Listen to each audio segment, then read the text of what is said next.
probably different person meaning and really know what's going on. Yeah, we just have to ask some different questions. That's what I feel like you can like, Guys, just be careful of that camera there. So we're going to make this quick. I'm going to jump right into problem solving. It's mostly because I didn't get a chance to really put together the exact lecture that I want to do on statistical mechanics. I'm going to, hopefully on Tuesday, give you guys what I hope will be a fairly in-depth statistical analysis of entropy.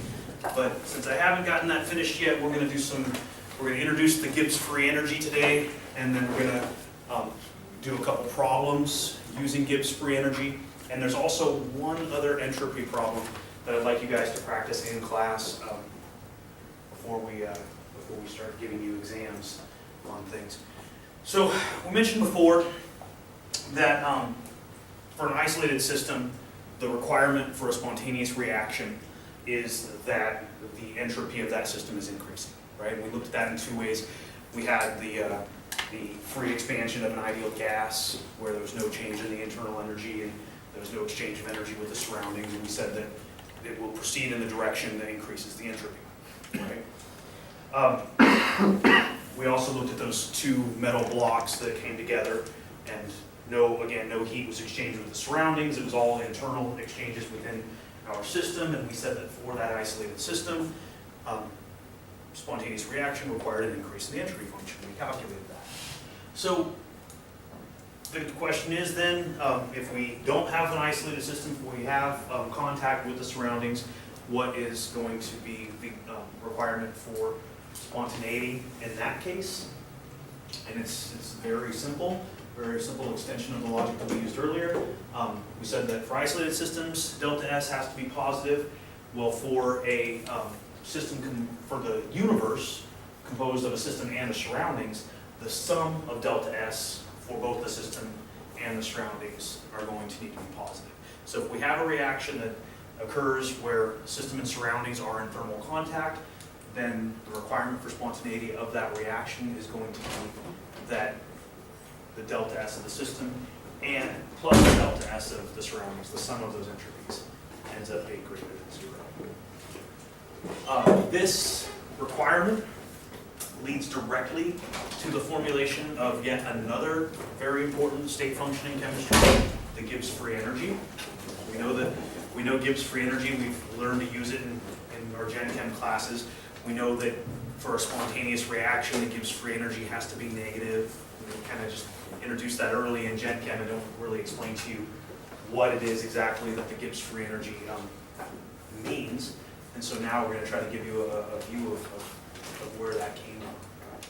So what we'll do, first of all, Gibbs free energy is an equation that predicts spontaneity only under the conditions that we have a process occurring at constant pressure and at constant temperature. And you'll see in our derivation where that becomes important. This is a very useful state equation, though, because a lot of our reactions that happen in the real world involve processes that can be thought of as occurring at constant pressure and constant temperature.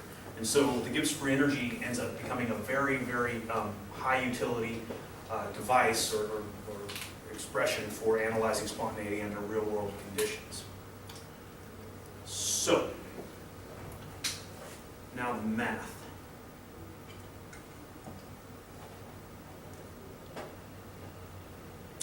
Just going to write out our expression. We're going to say that for spontaneous process where system and surroundings are in contact, then delta S of the universe has to be greater than 0. Therefore, the sum of delta S of the system and the sum of delta S of the surroundings have to be greater than 0. And remember, delta S for either one, system or surroundings, is simply just the integral of dq reversible over t, right? So you can write out that expression, integral of dq reversible over t system and t surroundings. Note real quickly that we said that Gibbs free energy applies to constant temperature. If T is in the denominator in this expression, but the reaction is happening at constant temperature conditions, then that factor of 1 over T in the denominator can just come out of the integral and sit on the outside. And so we'll end up with an expression that says that delta S is the integral of, or is 1 over t times the integral of dq, right? Now, we just said that Gibbs free energy applies to constant pressure processes, right? And there's a relationship. Well, hold on a second. Let me back step for just a moment. So we said the 1 over t factor can come out of the integral. Now we're integrating dq. What's the integral of dq? Just q, right? So we're going to have 1 over t times q. And we just said that the Gibbs free energy applies to constant pressure conditions. So what state function allowed us to predict the q that is absorbed or released under constant pressure conditions for a system? What state function relates q of constant pressure for a system, for a process occurring in a system? Enthalpy, right. So we said that delta H is equal to QP, the Q of constant pressure process. So if we know the delta H for a system, then that'll tell us the amount of heat to expect to have flowing in that process for the delta H, or for the process. And the important connection to make here is that heat transfer comes from somewhere and it goes to somewhere. If heat goes into the system, then it came from the surroundings. If heat goes into the surroundings, then it came from the system. And so really, the heat moving into the system, or the heat of the system and the heat of the surroundings, are related in that they're equal in magnitude and opposite in sign. And so you can write that the Q of constant pressure of the surroundings is equal to negative Q of constant pressure of the system, which is equal to negative delta H of the system, right? Let's just look back at this term for just a second. This term here says integrate dq reversible of the system over t of the system. Well, if you execute that integral, we know that's just the definition for the entropy for delta S of the system. And so this term just goes back here and becomes delta S of the system. This integral becomes 1 over t times q of the surroundings, but we just said that q of the surroundings was negative q of the system is negative delta H of the system. And so we can put negative delta H of the system in here for this term. So now we have an expression, delta S of the system minus delta H of the system over t is greater than 0, and that expression is our requirement for spontaneity, right? This expression is the same as this expression. It's just saying that the sum of the entropy changes is going to be greater than 0. It says the exact same thing here. We're just going to take a couple more steps, a couple quick steps here, and kind of clean this equation up and cast it in the form that you're familiar with. Multiply across by t. We got t delta S of the system is equal to negative delta H of the system. Now we're just going to move everything over to the other side of that inequality sign, and we get the expression delta H of the system minus t delta S of the system is less than 0. Does that ring a bell? Well, your Gibbs free energy is defined, the state function Gibbs free energy is defined as H minus Ts. And so delta G, the change in delta G, remember T is constant, we're talking about constant temperature processes. Delta G then is delta H minus T times delta S. And we just set up here that that thing is less than 0 for any spontaneous process. And so now we've developed that, that statement that the Gibbs free energy is decreasing for any spontaneous process that happens under constant temperature and constant pressure conditions, at least spontaneous process of a system that's in contact with the surroundings. Pretty neat the way that all kind of fell out, isn't it? We just take our simple entropy condition, relate the heats between the system and the surroundings, and bam, there's our free energy expression, our Gibbs free energy expression.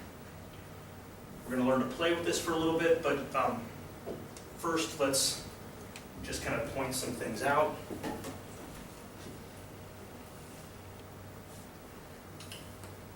If delta H of the system is positive, what does that mean?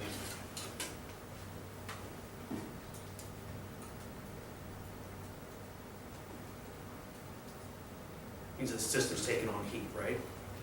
So if the system takes on heat, that actually kind of moves against spontaneity, right?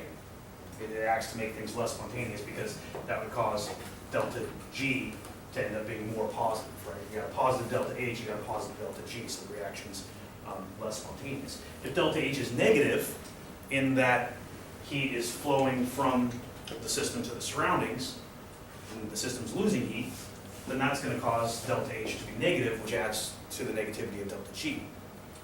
You can kind of think of this term as being the term that accounts for the increase in entropy of the surroundings when heat flows from the system to the surroundings. So if this term is negative, that means that you're having some kind of a positive increase in the entropy of the system, of the surroundings, right? Because heat is flowing from the system to the surroundings. And then this term again is just tracking the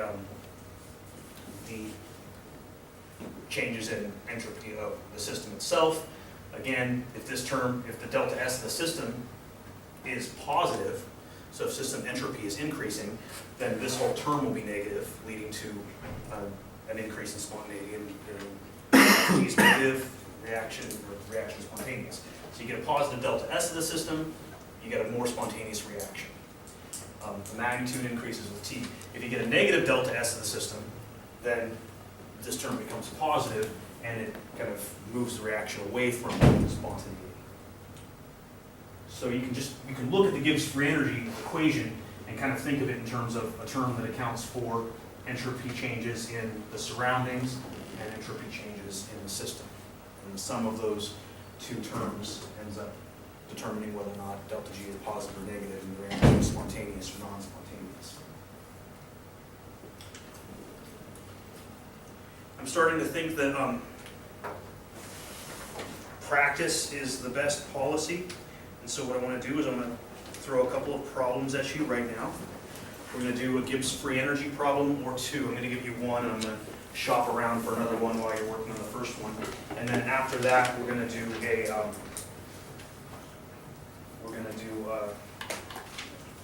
reversible adiabatic expansion. We're going to calculate delta S for that expansion. So let me get your first problem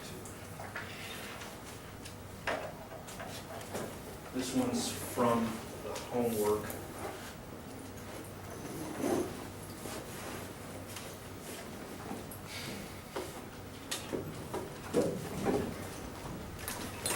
And it says delta H of fusion of H2O water is 6.03 kilojoules per mole at 273.15 Kelvin. Yeah? Tells you that the heat capacities of liquid water and ice, so Cp of H2O liquid and C sub P H2O solid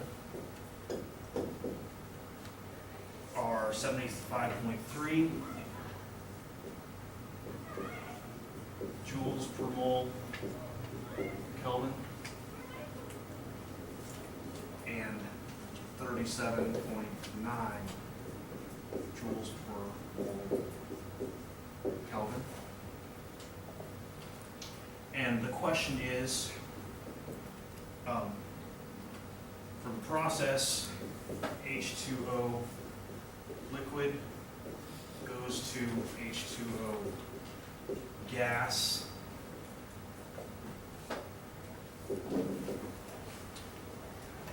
is the process spontaneous?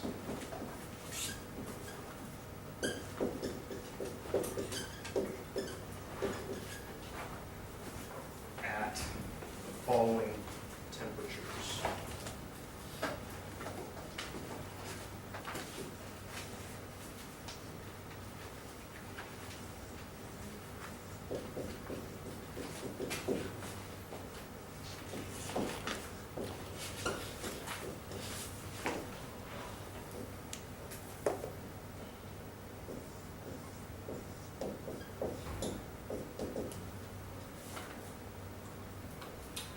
And to solve this problem, you're going to start with your equation, delta G is equal to delta H minus T delta S.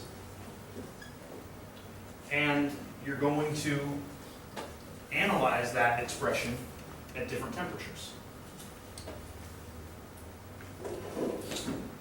What this is going to require is that you know how H and S change with temperature under constant pressure conditions. And we said that for the enthalpy, H of T2 is equal to H of T1 plus the integral of C sub P dt evaluated from initial to final conditions. And we've used that expression before. Hopefully you remember how to use it in this context. Entropy,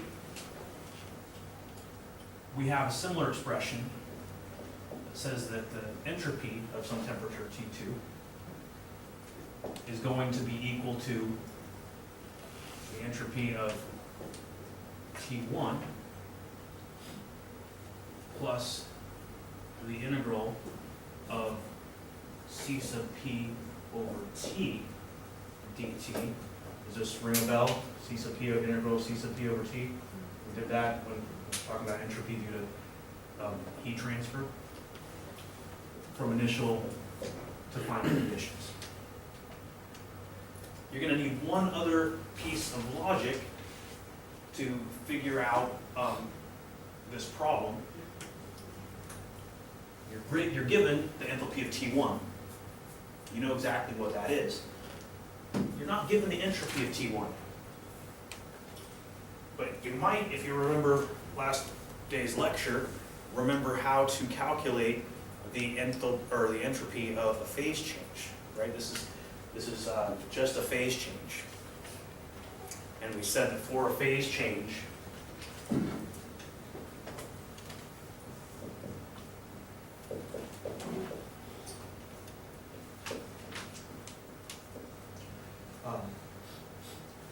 delta S of the transition, where I just TR here, is equal to what?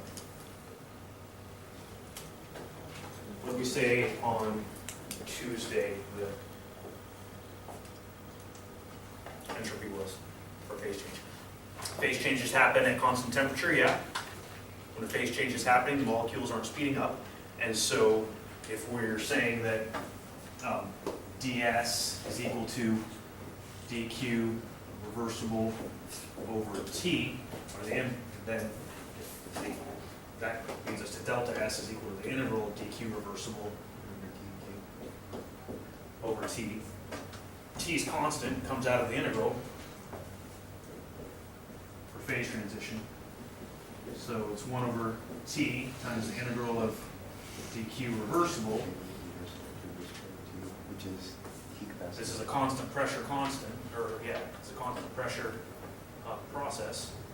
And so you got delta S is equal to QP over T equals delta H of the system, or delta H of the transition, we'll say, over T transition. Right? That's how we calculate the phase change.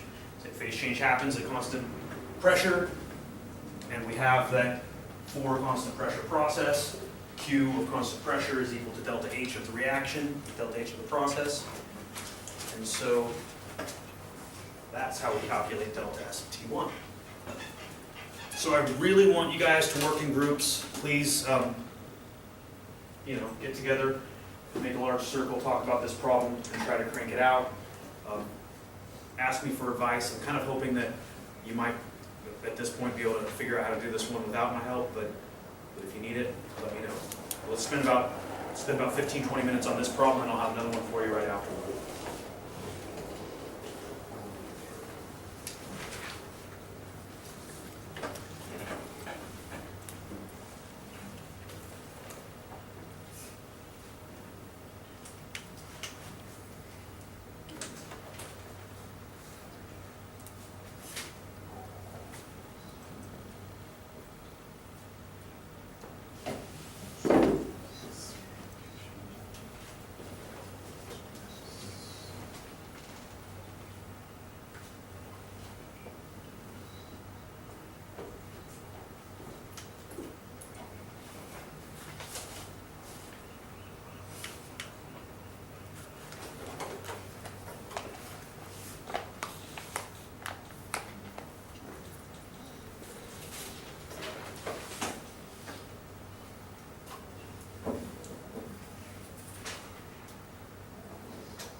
This is a nice problem because you kind of know what to expect in terms of the answers already, right? All we're talking about is the freezing of water. We know what temperatures it's spontaneous and non-spontaneous at.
Oh, did I say liquid to gas? That was liquid to solid.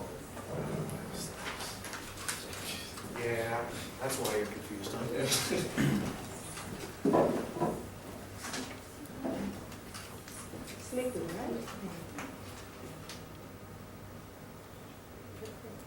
Solid.